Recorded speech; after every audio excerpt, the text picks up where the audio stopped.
Hello and welcome to the Yoga in My School podcast. My name is Donna Freeman. I'm the founder of Yoga in My School and the host of the podcast. And it is a delight that you have decided to spend some time with us today. I'm pleased, I'm honored, and just thank you so much for sharing some of your valuable time to delve into neurodivergency. That's our topic of the day. And I've got a wonderful lady here with me today, McAlister Grenier Huynh. And we talked about her name before we started, so I would say that properly. Because if you ever see it written, you probably go, hang on, like, what is that? But she goes as she is known as the Neurodivergent Teacher in social media. And if you don't follow her, you need to. Just do it right now. Go find the Neurodivergent Teacher on whatever your social media platform is and follow and just start liking everything because I do. she posts some really cool things that over the last year have really made me kind of pause and went, well, that's a different way of considering that. And she really does have this wonderful way of approaching things and kind of kicking out the old guard and ushering in the new, and a great way of looking at things and inviting educators to really consider everyone and all abilities and behaviors versus helping people, cope with, social emotional learning and all of this stuff. And it's quite revolutionary, actually, I think, and I really think it's highly needed. So I'm so glad you're here. Thank you very much, McAlister, for sharing some time with us. Can you tell our listeners a little bit about yourself and what you do? Sure. So I am in the public school system in the United States, in North Carolina. I spent my first little bit in teaching special ed in an adapted curriculum program, which is a self-contained program for students with significant needs. And now I am a district behavior specialist. So I support about half the schools in my district and just helping support students to be successful in their day. So that's kind of what I do. Fantastic. One of your things, well, even in your, your call signal or your label, the neurodivergent teacher. So when I first came upon your stuff, I was like, oh, cool. But some of our listeners might not understand the term neurodivergent. Can you explain that? Absolutely. So neurodivergent is a term coined by an autistic advocate named Neurodivergent K that has a platform called Neurodivergent, Radical Neurodivergent Speaking, I think.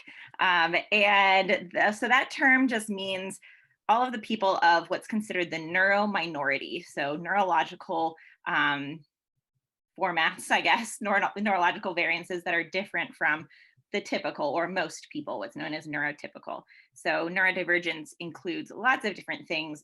Some of the kind of most common and most well-known, I guess, include autism, ADHD, sensory processing disorder, social anxiety, regular anxiety, and then all kinds of mental health needs and anything that is a difference in your brain wiring. Fantastic, which I'm thinking is a large portion of the population. Just putting it out there. Right? Yeah. As you go through that list, I'm like, okay, well, that's 10%, that's 50. Yeah, check, yeah. And then once you start adding in, anxiety and people with, so many things that are highly common now, that the typical isn't so typical. Yeah, well, and I think that's why I am so passionate about the approaches that I take and the supports, because it's really helpful for everyone. It's especially helpful for neurodivergent people, but like things that neurodivergent people need support with are often things that other people also would benefit from support in. Yeah, well, it's just like, it truly is making things accessible. So it's like, okay, let's, instead of being ableist, let's think about accessibility, like what will help more people and more people and more people. And it's actually good for everybody. Absolutely. Access is such an important part. Okay, so when we're teaching, whether we're teaching, in my world, I specialize in yoga and mindfulness. When I have classes in that, or if I'm a school teacher and doing curriculum, or whatever you are instructing, whenever you have a group of students, why is it vital that we consider neurodivergent approaches? I think it's important to focus on that, like I said, as it's such an important piece of access. And when we kind of structure what we're doing in a way that's affirming for all neurologies, it makes sure that we're inclusive of all neurologies. And I think a lot of times people think about kind of setting up, well, this is my standard expectation, but like I'll accommodate the other people. But that's such an othering feeling, to like be somebody that has to be accommodated. Like, why can't we just make the access for everyone? And then it doesn't have to be this like, well, they're different, so I'll accept that and adjust. And it also kind of helps with, there are a lot of people that we don't realize are neurodivergent. There are a lot of people that need supports, but they don't fit in a box that we've put them in, or we haven't found the box they fit in yet, or whatever. And when we really focus on access for everyone, we really make sure that everyone is everyone. It doesn't matter if you have this label or that label. We're going to do what provides access to everyone, because no matter if you have a label or not, if you're struggling with something, support is what's going to get you to not struggle anymore. So instead of just sitting and being like, well, I don't know why they're struggling, it doesn't matter that they don't have this label or don't have accommodations or whatever. Like, just make it accessible for them. That I love that. Is there a way that you can give us an example? Because some people might be like, I don't understand what that would look like in a classroom. Yeah. So I did a post a little while ago about creating neurodiversity affirming classroom rules and procedures. And I think some of the important parts of that include like thinking about how to appropriately get access to something you need, rather than setting parameters around when you're allowed to access them. So instead of saying, for example, we only go to the bathroom at these times of the day, well, a student with interoception issues who doesn't recognize the signals of their body telling them they need to go to the bathroom isn't necessarily going to have the forethought of, I have to go at this time or this time. It's just all of a sudden going to be an emergency. So we just need a process of, how do I advocate for myself when I need to do that? And it's, so instead of setting those really strict rules of like, you're only allowed to ask to go to the bathroom this many times, or we only go at this time of day, setting up processes and procedures. When you need to go to the bathroom, here's how we do that. And then making sure those processes and procedures are accessible for all students, which means thinking about what communication are they going to have access to in that moment that they might be kind of experiencing an emergency and maybe don't have the verbal language to ask for that, or don't have the impulse control to raise their hand and wait to be acknowledged and then go to the bathroom. So making sure that those procedures kind of recognize everyone's needs so that everyone knows what to do when they have that need. I like that. I really like that, actually. And I teach a lot of adults because I do a lot of professional development, things like that. And often I'll have adults kind of apologize to me. Oh, I have to step out, or I have to go do this, or, sorry, I was checking my phone for whatever. I'm like, you're an adult.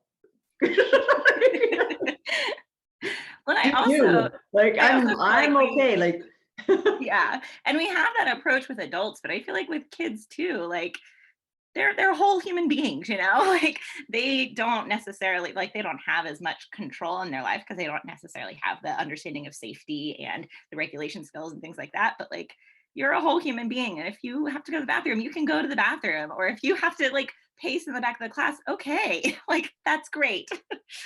Yeah, right. And there's that whole idea of giving people permission to do that. It's like, okay, I'm going to let you choose what's going to work for you in this moment. And sometimes people are kind of uncomfortable with that. They're like, say what? Like, nobody's ever let me. If I need to stand up, I'm allowed. Yeah. Yes.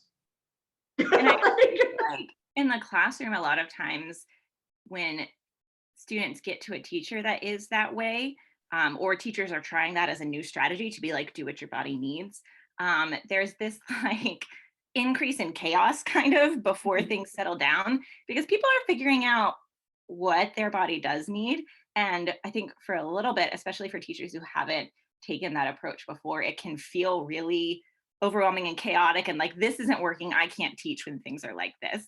But you kind of have to ride through that chaos to then get to a point where everyone is starting to recognize the needs of their body, recognizing how they listen and learn best, how they can engage in the material or the activity or whatever in a way that is, comfortable for them and helpful for them.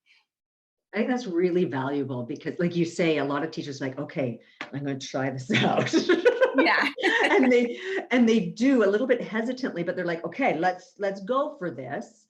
And then, like you say, and then it can feel very chaotic, or it can feel like you're almost, because a classroom is a hierarchical power dynamic, and it can feel like you're giving away a lot of power. But it's like, no, you're empowering your students so that they're checking in. And maybe at first the students are going to be like, yeah, let's do this, but it will settle, like to trust in the process a little bit and just stay the course, trust that this will work. Yeah. Thank you very much. I think that's really important for our listeners who may be like considering this and realizing, or have tried it and went, nope, not going to do that. It was like my kids can't handle that or something like that. Yeah.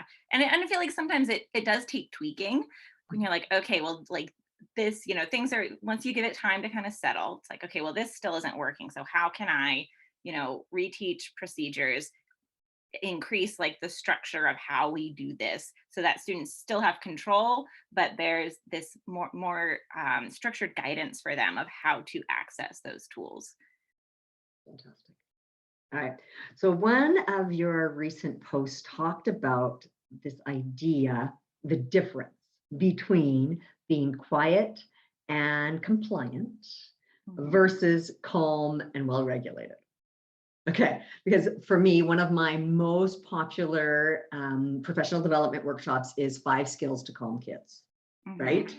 And teach various mindfulness and movement techniques that help invite calm. But I know it's so popular because teachers want quiet, compliant students. Right. Right. And there is a difference there. But I'd love to kind of delve into that because for some people, it took me a minute to look at that and go, there is a huge difference there. Can you expand? Yeah. So when I think about quiet and compliant versus calm and well-regulated, we have these kids, if you're thinking about stress response behaviors, right? The ones that we address most frequently are those fight or flight responses, when you get the spike in adrenaline, and then we see those kind of external big behaviors that are really concerning and really interrupt what we're doing. And so it becomes more of a priority. What we don't think about is the other side of that. So that's our like hyperarousal. We don't think about the hypoarousal, when our energy kind of suctions into the center to try to preserve it. And that's our freeze and our fawn responses. And that is how I see the quiet and compliant, but not calm and well-regulated. It's our students that are like, okay, like the super people-pleasing students who respond to stress with, I just have to make everybody happy. The students who, yeah, me too. That's also me. And the students who just don't want to be seen, like they're struggling, so they just want to turn invisible, and it's all those internalizing behaviors. And that often comes across as the kid who's perfect at school, but maybe the parents say they explode when they get home, they're exhausted when they get home, they're moody, any of those things. It might also be the kids that we see generally as most of the time, 99% of the time, they're fine. But then 1% of the time, it is a huge explosion. They go from 0 to 60 over the smallest thing, or what we interpret as a small thing. Their pencil broke and they just lost it and started flipping the desk and screaming and running all over. And it's like, well, it wasn't over the broken pencil, I promise.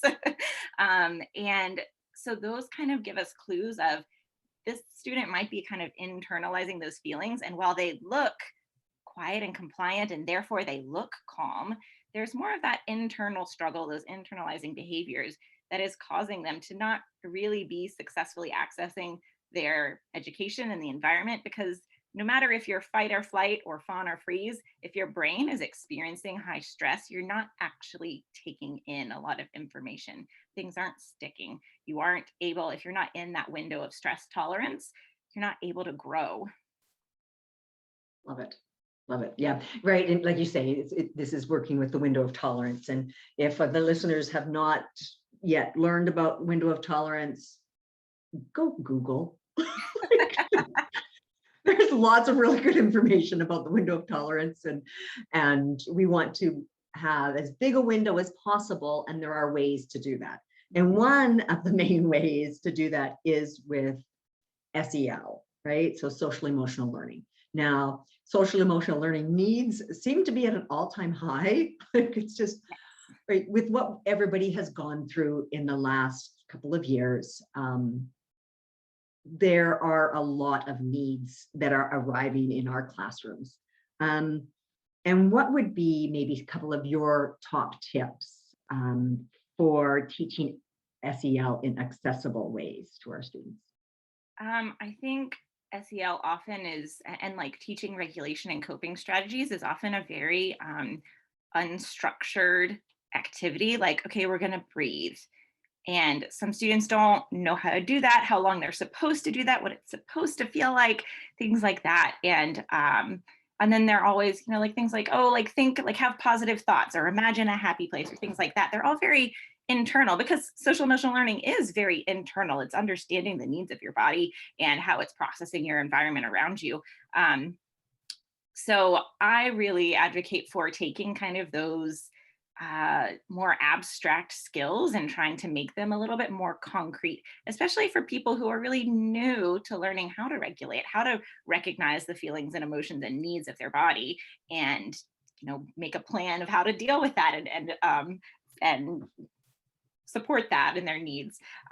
So that is a huge thing for me of like teaching those like structured pieces of how do we take deep breaths? How long do we breathe in? How long do we blow out? What does taking a deep breath look like? And using like concrete objects like bubbles or pinwheels or like blowing a cotton ball, things like that, that shows your like strong breath to help practice those skills of this is what deep breathing feels like versus shallow and quick breathing and things like that. And then I also really, really advocate for teaching those skills should be what is a tier 1 intervention. It's for everyone. Everyone needs those skills. So yes, you're probably thinking about, oh, okay, yeah, my kids that have the big explosive behaviors or really big feelings or things like that, they need the regulation.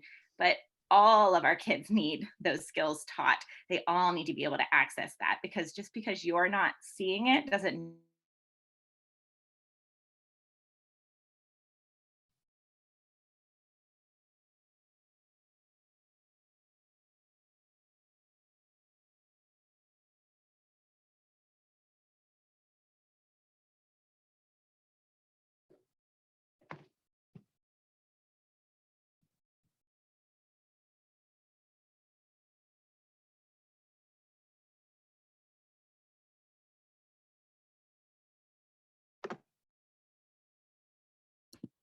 All right, so we just had a nice big power surge, and which cut off McAlister mid-sentence. Fun, cool, it's all good, welcome to real life. Welcome to real life. It's always a thrill a minute.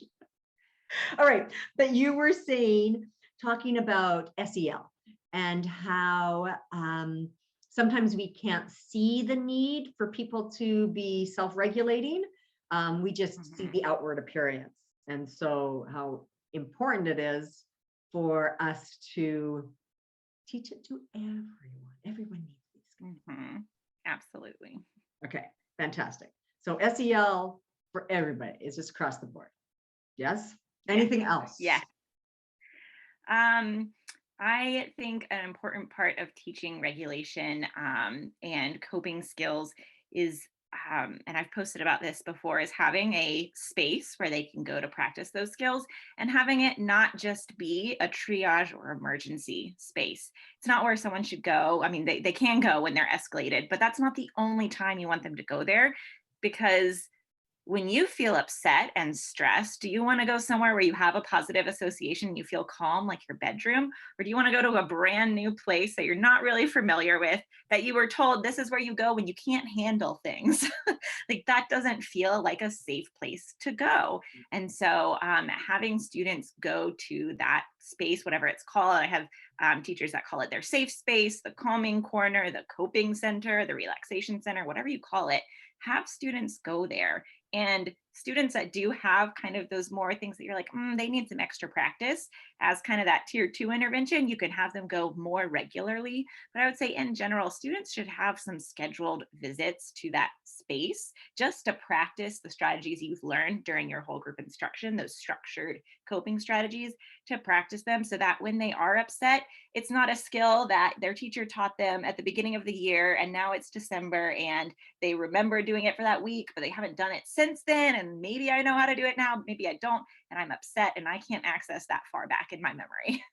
Mhm. Actually, just this week, this question was asked to me because she was like, so are these great techniques? I was doing breathing techniques and it was a mindfulness workshop. She was like, so are these great techniques when our students are like losing it? I was like, well, yes, they are, but hopefully you will have practiced them a whole bunch and they will be put into place kind of, because they have the colored zones and all this stuff. So you practice them when you're in that lovely green zone of the world. And so that when you get into the yellow zone, you can kind of implement them before you hit the red zone. If you're in this red zone and you're freaking out, this is not the time to teach Absolutely. coping skills. Like it just pisses people off at that. Yep. Yeah, I mean, no different than being told, you just need to calm down. You just need to take a deep breath. Like, do not tell me that when I am majorly dysregulated and upset and like mad and yelling or crying or whatever. Don't tell me to calm down. Right. And that's the moment when you then meet them where they're at and you try, right? Like, okay, at this point, like you say, you're dysregulated and I need to meet you there and try to be a calming influence in your life. Maybe suggest things if I know we have practiced them and that type of thing. But yeah, you got to get back down when you're learning and discovering which tools work for you. Yeah, because not every tool is going to work for everybody. Absolutely. And I think one of the other really like great parts of having structured tools is that you don't have to like verbally prompt or anything. You can just bring that tool and then practice it together without having to say, we're going to do it 5 times or let's take deep breaths together or whatever. You can just show the activity or the tool or whatever it is and just start modeling it and seeing if they engage in it with you. So it doesn't have to be this like extra demand, this extra verbal processing, any of that. You are just giving access to these strategies that you have previously taught. And that I think is such an important part of helping a student, and using co-regulation is like trying to be as level and not adding to the current stress of whatever's going on. Like it. Fantastic. All right. Autism Awareness Month. Yes. April. You do something really fun. You do this Autism Spirit Week. Can you explain so that the rest of us can incorporate such a beast? Because I love it. Yeah, absolutely. So I started doing our Autism Acceptance Spirit Week several years ago when I was still in the classroom and or still directly in the classroom. And I don't know, it was just kind of a idea like baby that I created that I was like, I just feel like we need a better way of like whole school incorporation that's less labor from the teachers, that's less labor from me, honestly, that and that is more far reaching because I can, years before this, I had gone in and done a 20-minute lesson with, all of the classrooms at different times to kind of do an introduction to neurodiversity and autism acceptance and all that. but it was just one 20-minute lesson, and I couldn't follow up on it and things like that. So I just had this idea for this Spirit Week where we could celebrate the different aspects and kind of give a little bit of education about autism. And when I was creating it, I reached out a couple of the autistic led Facebook groups that I'm a part of, and was like, hey, this is what I'm thinking. Like, what do you think? These are my proposed like days. What are your thoughts on this? Would you have appreciated this in school, or would it have been more stressful? And I did get several responses of like, I never really liked Spirit Weeks. I wouldn't have participated, but it's a cool idea. And then also a lot of people that were like, oh, it's great, love it, whatever. And then some, like the first year I did it, we had a Pokemon Day because I had read about the creator of Pokemon being autistic. I then learned from some of these autistic self-advocates in these groups that I was a part of, they were like, no, he has never said, he's actually denied being autistic. And so like, even if he is, he's not like, quote unquote out as autistic, and you shouldn't do this. And so like, I was like, oh, okay. And I tweaked it. It's like, I need something else. Cause I, want to be respectful of the community and of individuals and everything like that. But yeah, so kind of the 5 days we have a,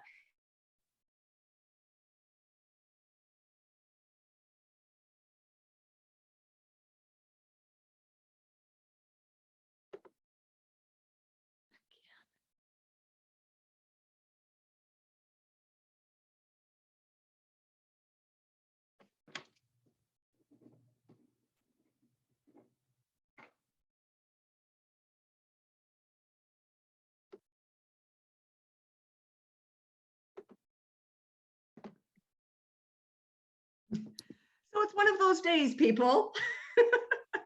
And we keep getting interrupted because the Wi-Fi is dropping. And so this will be, if you're actually listening and or watching this, it will be a spliced version of it that we have created behind the scenes, which is definitely not my jam, but we're rolling with it today. And thank you so much, McAlister, for your patience. no problem.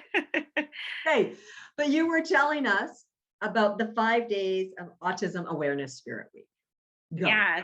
So I did that kind of to help create these conversations, right, with families that are beyond just the classroom and are a little bit less labor intensive for teachers, because April rolls around and teachers are overwhelmed and busy. And a lot of things like an acceptance conversation or lesson get kind of forgotten or dismissed because we're busy. It's preparing for testing season. Like there's a lot going on in April, and it's spring break usually.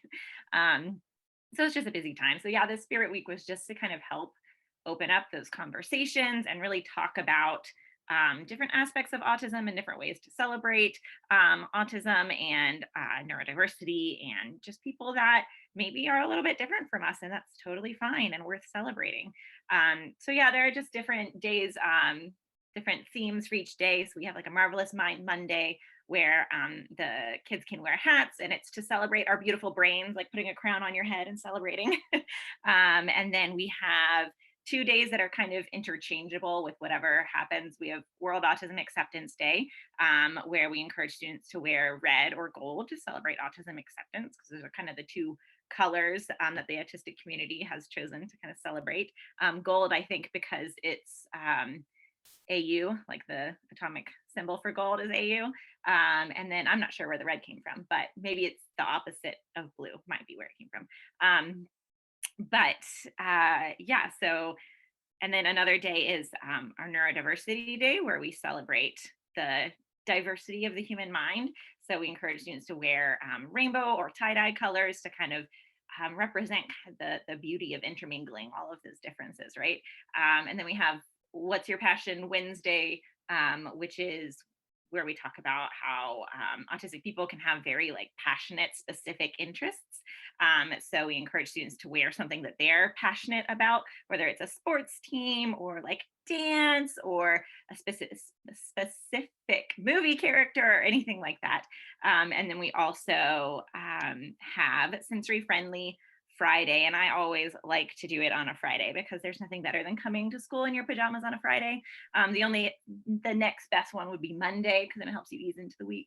But it's kind of a nice way to round off the week, and we encourage kids to kind of wear comfy clothes, including pajamas, because kids get really excited about pajama day, but also encourage teachers to use natural lighting instead of fluorescent lighting as much as possible, or consider like wearing sunglasses, try on some headphones, see what that's like, just to kind of think about those different experiences and think about how those little things that we don't even think about in our lives might be impacting neurodivergent people in kind of a like negative way, like they can hear the fluorescent lights or the lighting hurts their head, or any of those things. Fantastic. I love it. I do. I saw your post and I was like, oh my goodness, the girl was brilliant. So everybody. It's just like you say, it's just a really nice way of taking it outside of that 20-minute, lesson that Right. For me, it has kind of been the norm. You kind of go and you get this information, but there's no follow-up. There's no way of, and this is just, it's accessible. Everybody can do it and it carries on. And I think just the recognition across the community is really important, across like the community at large, like the recognition of individuals on the spectrum just by everybody. Like, great, we're so glad you're here. The first year we did it, I remember seeing like it was just shared really widely that first year. And there was a pizza place that tagged me in their post, just like a local business in Texas that was like, we're celebrating Autism Acceptance Spirit Week 2. Here's what you can see our employees dressed up as. And if you come dressed up, like we'll donate this percentage to something or whatever. I don't remember all of it, but I was like, this business like just took this and did it just to like put it in the community. Like I thought it was amazing. And then I also remember that first year we had like our STEM night or science fair or something like that at my school afterwards. And one of the students, it was after our neurodiversity day, and I was wearing my like tie-dye dress because I'm from Asheville and we really love tie-dye. And one of the kids was like, oh, I love your tie-dye. And I said, yeah, I wear it for Neurodiversity Day today. And the mom was there and she's like, yeah, sweetie, you remember you wore this today for that. And do you remember why? And we talked about how tomorrow was Sensory Friendly Friday. And I was like, yeah, I remember we talked about how different people process senses in a different way and all this stuff. And I was like, you're having these conversations, yay!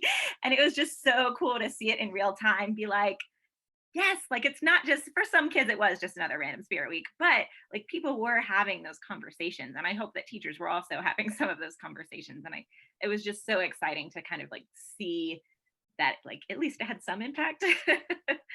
Well, and that's all we can do, right? Is impact our sphere of influence and hope, like you say, hope to have those conversations, hope to revisit it, hope, little drops of information, of inspiration, just like, learning SEL skills. Like this is how education happens. This is how we learn new skills and new information. It's not like, oh, fill me up with everything right in this minute and I'm never going to come back here. It's like, no, I'm going to circle back and around and around and around again. And it's going to be awesome. Yeah, absolutely. Fantastic. All right.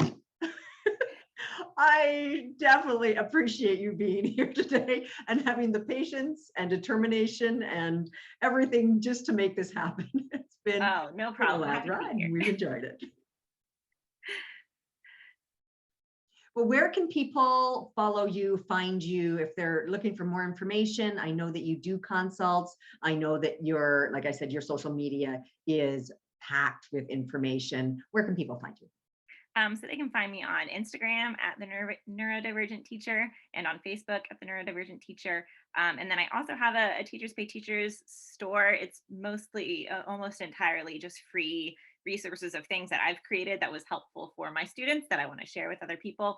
And usually it correlates with like a post on one of my pages to explain kind of how I used it. And I'm not super active on Teachers Pay Teachers, but when I have something to share, that's where I put it. Fantastic. Great. Thank you so much, McAlister. I thoroughly enjoyed chatting with you. Yeah, I enjoyed being here. All right.